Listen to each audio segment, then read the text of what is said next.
Serious, HR recruiters, what is the most memorable impressive thing you have seen a prospective new hire negotiate for? I remember one director getting paid a salary of £100,080 which seemed to be solely so that he could go around saying his salary was over £100k. I had a senior engineer who was a huge college football fan actually negotiate to add a clause in his contract guaranteeing the Friday before and the Monday after the Iron Bowl as paid days off, not to count against his other allotted vacation time. Full stop. I was surprised they agreed to it. Former small business owner here. I once gave a new hire the first day of deer hunting season as a paid day. I knew he would not be in that day anyway. It paid off when he gave me 40 pounds of meat. He also did more actual billable work than any other two people. I live in the mountains and I knew a guy who had a powder day clause in his contract that involved a day off to ski snowboard if we had over 30 centimeters of new snow overnight. Living the dream. The entire boating company functions that way. If it's a powder day, everyone goes to the mountain. They also bring their dogs to work. On any given day, there are around 150 or more dogs in the boating HQ.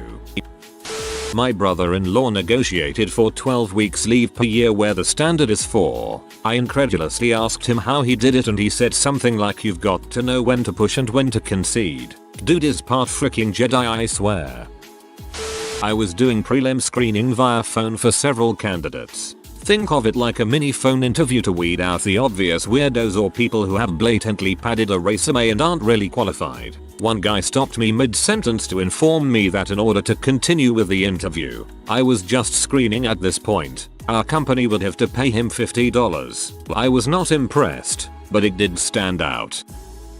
I own a recruitment firm, executive search, for tech companies. I placed a guy in the biggest SaaS vendor going around. He's a senior sales guy. No candidate should ever do the negotiating. They will usually frick it up. This guy was a special case and I trusted him. He negotiated such a huge stock package. The only person with a bigger RSU package was the CEO, country manager included. He even negotiated personal stocks for me as a favor. That was freaking unbelievable. My guess is he was a good salesman.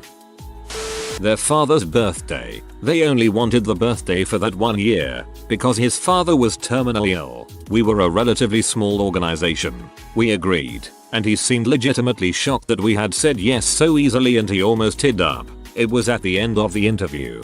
Dude was a great employee. I think he still works there. Months of free pay. Guy was a citizen but he kept having his wife's visa held up and she was 9 months pregnant. Didn't show up for months due to these complications and threatened to quit if he didn't get regular salary. So they just paid him for the 3 or 4 months it took for him to get his crap together. Mother sucker even got his quarterly bonus despite never having actually started to work.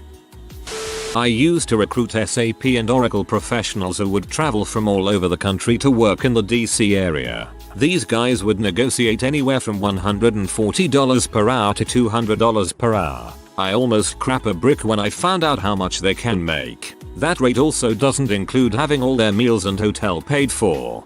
SAP consultants make absolutely stupid amounts of money. The one we use drives a Lambo. Our temp agency needed a new sales manager. Position offered $30,000 W1 cap commission. I interviewed this guy. He wanted $50,000 and a truck. We are in Texas. I told him I would get back with him. You know that feeling when you meet someone and you know they are the right one for the job. I knew he was worth more than that. I fought tooth and nail to get him on board, but the owner was cheap. This guy interviewed with our closest competitor, where my best friend works, and she got the approval to hire him. She spilled the beans over drinks. He gets $55,000, a new truck every 2 years, and get reimbursed every week instead of every month. He is a great salesman. He took 6-10 of our big clients. Every time he did, I asked the owner if could have afforded him. My friend's office went from 2 branches to 7 and I got unemployment. I would have applied at the competitors and told them you fought tooth and nail for that guy. Another department head of the government that I work for called me over for what I had annoyingly assumed would be legal advice. without an appointment and sat me down when I arrived and asked how much money I was making. I kind of thought that was rude, but pay disparity has been an issue here, so I told him. He then asked how much money I wanted to make, and then I realized this conversation was a job offer. I tossed out a number 22% above my then current pay range and equal to the assistant department head position. He said okay, and then I wished I had asked for more money because the benefits and vacay around here are already pretty dang good. One of the guys who joined our production engineering group successfully negotiated that he would get the Friday before USC-UCLA football game off. He was a die-hard Trojan, and our engineering manager is also a Trojan, so he let the guy take the days off. A company car. No travel was required for work for this guy at all. He gets a new car every 2 years. He's not had his own vehicle in probably 12 years at this point. They cover maintenance and insurance. He gets a free car. I texted and asked. He is wrapping up a lease on a Cadillac CTS, and he said it looks like he's getting a new Impala come September. I have no idea what he gets paid, but frick him for not having to worry about a car. I called and talked to him last night about this. This is on top of his normal pay, and they do include it in his total compensation. So he is taxed on it somehow. They do 24-month leases because somehow it's cheaper for the company. They are switching to Chevy GMC from Cadillac just due to price. As far as asking for the vehicle, when they offered him the job, he said he wanted whatever money they were offering plus a company car. They accepted it. Not having to worry about a car. Well, unless he gets fired. That would be really funny actually. Boss calls him in at the end of a Friday, tells him he's fired, and now he doesn't have a car to drive home. Corporate recruiter here. This happened 2 weeks ago. I was discussing when a applicant could come in and get started with my company. This is when the applicant said, I need to know when you will tell my company that I am leaving. After getting him to repeat himself, it hit me that this guy wanted me to call his company and tell them he is leaving. I quickly pulled my offer. I mean, I'm sorry, but my mom can't do it. She's driving me to my dodgeball league later that day. I had one maintenance engineer as for $72K, plus it had to be door to door. Plus it had to have a car and also 30 days holiday. He said he wouldn't take anything less. I continued through my questions and asked about his current employment. He told me he was currently between jobs because he just couldn't find the right one. He was basically looking for diamonds in a woodwork store. We negotiated that the new company buy our house so we could move quickly. They build homes, so it wasn't totally unreasonable. My wife was super pregnant and I was being courted by a major defense contractor that was going to mean a 38% raise on my current salary. My dilemma was, do I stay with the lower salary and be able to use all the leave I saved up when my son comes, or do I take the new job that will enable me to better support our single income family? In my interview, I was able to convince the hiring manager to agree to an additional 7 days of paid leave on top of the normal amount so I could stay home with my wife after my son was born. The whole lack of paternity leave is horseshit.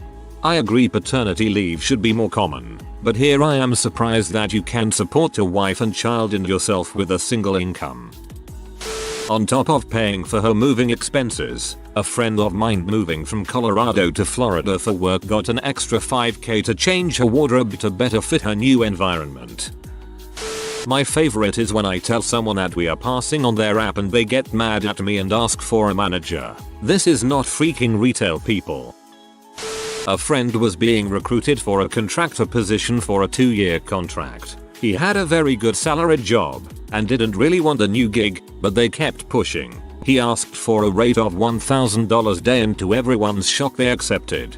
This kind of thing happens to my boyfriend all the time. He pushes his luck assuming people will say no, like when he tells people his rate is $100 an hour, and they almost always say yes. The one time he's been turned down, he asked for $35,000 to fly across the country and set up a company's servers on short notice. It was easily a $3,000 job. I negotiated a pay raise from £17K to £28K. Switching jobs, not great, but a fair jump. The HR guy blushed and said okay, anything else? To which I said yes. A £2K relocation allowance and private healthcare, to which he gasped and started scribbling down. Offered me £26k, £2k relocation allowance, private healthcare, to which I agreed with a slight caveat. £26k, £2k relocation tax free, private healthcare and a 3-month salary review.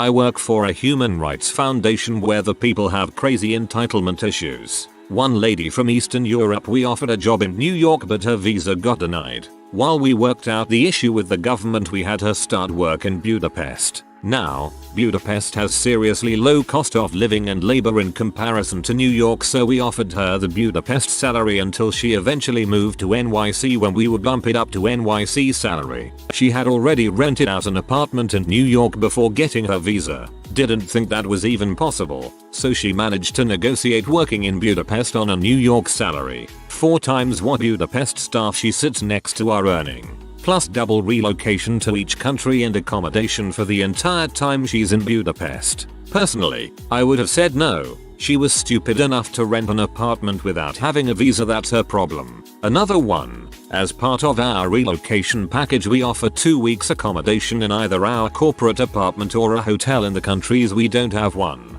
Hired a woman who had to move across country to New York and the corporate apartment wasn't free, so we put her up in a relatively nice hotel. She didn't like the air conditioning in her room, but rather than speak to the hotel desk, she called up our HR team and demanded she get moved to another hotel, and she needed 4 weeks now, not 2. $30,000 later and she's staying a month in one of the nicest hotels in Manhattan. I have so many stories, but the surprising thing is that they are mostly from staff in New York. European offices aren't so bad. I offered a woman a job in our Pakistan office. Amazing salary and benefits, especially for the location. Woman insisted that we were offering her a low salary because she's a woman, despite the fact that we offered her more than the male employee she was replacing, who had been with us for 10 years, and as an organization we do a lot for women's rights. She wouldn't let up and I eventually handed over to our regional HR partner. She got a higher offer, pension, medical, 2 private drivers, 1 to take her to work and 1 to take her kids to school, and a huge annual bonus. Current recruitment HC consultant. Have done IT headhunting. SAP dude negotiated a 4-day work week, 3 days work from home. Salary range was $115-125, lower for SAP. A guy petitioned for $175 hourly. He got it. My sister used to work for an engineering firm. They were hiring entry-level engineer positions and received an application from a foreign-trained engineer with 15-20 years experience. His education didn't carry over, so he was limited in the position he was allowed to work. The interview went well. He was very experienced and knowledgeable. My sister and the other interview panel was impressed. They asked if he had any questions and he pulled out a 3-page proposal to make him VP of development or create that department for him if it didn't already exist. Proposed a salary range, 8 weeks paid vacation, benefits and expectations on the size complexity of his team. They told him that they couldn't meet any of his demands, that not even the CEO got 8 weeks vacation, and that the only position on the table was entry-level engineer. They did say that anything could happen over the years and that becoming VP was a great aspiration to have. My sister's boss gave him a tour, where he asked which office they were going to give him. He didn't get the job somehow. Former tech recruiter had a candidate negotiate his salary from $130k, $165k, a $35k relocation package, Arizona to Colorado, $50k stock options, and a $40k yearly bonus. I was floored. Placed another candidate there and told him to negotiate for something similar. The company gave into that too. A car. Yep, you heard me, a car. He was applying to a semi-skilled position that most people with an associate degree can perform with ease. He carried a bachelor's degree in pre-law but was applying for a job that had no legal duties whatsoever, not even clerk paperwork. He was applying for a call center supervisor job. He said to get him and everything he has to offer, he would need a vehicle provided to him so that he could ensure he was at work half hour early and left 10 minutes after his shift. He had a car already but felt the company should provide all the main bosses with one. When I explained his position was 1 step above entry, and there was no chance for a car allotment, fuel reimbursement or even a free car wash, as it's the employee's job to get to work, not the company's. He got upset and walked out. He thought he was applying to a $75k a year job, but the post clearly stated starting wages are from $28-31k. Claims to be all that, and PL doesn't even read the posting. Let me begin by saying his request was not granted. This wasn't big or amazing, but it was memorable for being so petty and entitled. One employee claimed that his brand new shirt that he got for Father's Day got caught on the door of a stall in the men's room. He wrote a formal letter of complaint to the freaking director of the organization, demanding that he be reimbursed the money to buy a new shirt immediately. Apparently it was the organization's responsibility to warn him that bathroom door locks are not flush with the doors themselves. I'm not sure if the director ever gave the employee a talking to for wasting his time, but from my position I can see that no formal reply was made. As you might imagine, the guy was super petty in all his interactions here, and eventually left because the two little old ladies who were his immediate co-workers weren't showing him the respect he deserved in the workplace. My cousin negotiated his way into a job with different qualifications than what they were looking for. They needed a civil engineer, and he was a mechanical engineer. He argued his point why it would be advantageous to hire him because he could do some of both duties. He got the job. Often the title doesn't matter all that much. In my group we have mechanical, civil, electrical and chemical engineers, and we all do the same things. Semi-relevant. There was an episode of Shark Tank where Mark Cuban gave an offer to invest. The entrepreneurs counted with the offer he gave plus MAV season tickets. He claimed those were sold out. They settled for joining him in his box for a game. That was pretty cool. Had never even thought of that as a possibility before that. I worked for a company for a year in finance. I knew how to automate things through computer programming that nobody else knew. So when my review came around, I negotiated for a $300 HR consulting wage for whenever the programming team would need me. I remember working a 78-hour week for them. 78 hours x $300 equals $23,400 a week. Tough life. Interviewing for an IT contractor position. An older gentleman needed a quiet, secluded place in the bank to nap once or twice a day.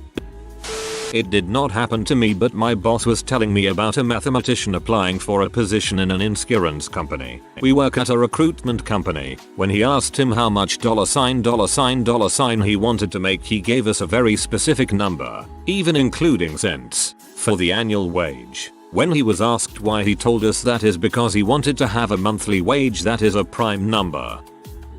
A developer requested specifically to have a paragraph to not work with a specific customer. The request was not unreasonable, and the developer was talented enough to make it worth it for the company anyway. Free tickets to events. My company is a big sponsor to a lot social things in the area, from sports teams to a symphony to museums. This was some lowly associate who'd be lucky to get 3 weeks vacation starting. He lasted about 3 months. As I was finishing up my chartered accountancy exams, pending results of the final exam, I was also interviewing for a much better job in investment banking. One of their desires for this job was that the applicant be a chartered accountant, which, although helpful, wasn't a strict requirement as I don't directly offer accounting advice in my role. Anyway, results come around and I failed the exam. However, I had already accepted this offer, which was about 50% more in base, plus multiples more in bonus, than my current role at my non-fully qualified salary. Didn't really bring it up that I flunked the exam, and nobody has been chasing me for it either. I'm good at my job, and not having this piece of paper hasn't been detrimental to my career. I wasn't the recruiter, but I worked for a company that needed to bring in outside consultants for a project. This turned into a nightmare situation for the company and us developers working on the project. Out of college, I started working at a small software shop. We mostly did web app stuff for some companies and some custom work. Not just a website like Visitors at, but actual web applications for inventory management and sales compliance. So pretty intricate stuff. Since we were a small shop, we had about 10-12 developers that were spread over a few projects. Our owner always wanted more work because obviously more work means more income. Except he wasn't too keen on hiring new developers because the workload would vary. In my last year working there, we have one of our clients that wants to implement an inventory system for a branch of their business. This hits at the same time we get a lot more work and we realize we need to have a pretty in-depth ETL, extract, transform, load, process for their data, and to get that data to interface nicely without spec. We tell the managers that this will end up being a pretty decent amount of time for the devs, but that if we buy a specific tool that is part of the Microsoft package, or really a bunch of other tools, that we can get the work done in-house.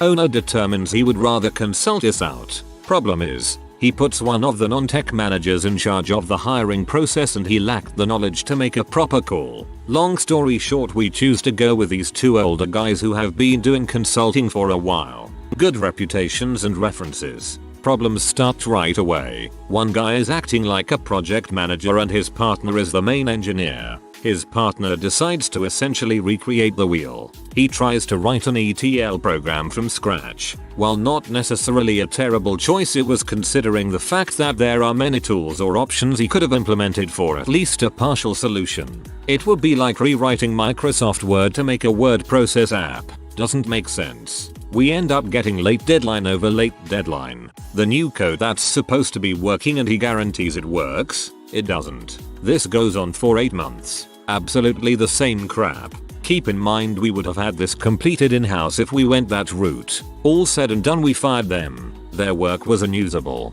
Boss ended up having to pay the consultants a combined amount of $130K for 8 months of work that was unusable. Recently a candidate were asking specific details as to how much time outside of office hours will be spent on social activities with the company. The candidate returned to this topic several times to a point where I decided I did not want to proceed with the candidate. Memorable, not impressive. If you are new to the channel, you can subscribe. I publish new videos every day. Until then, check another video.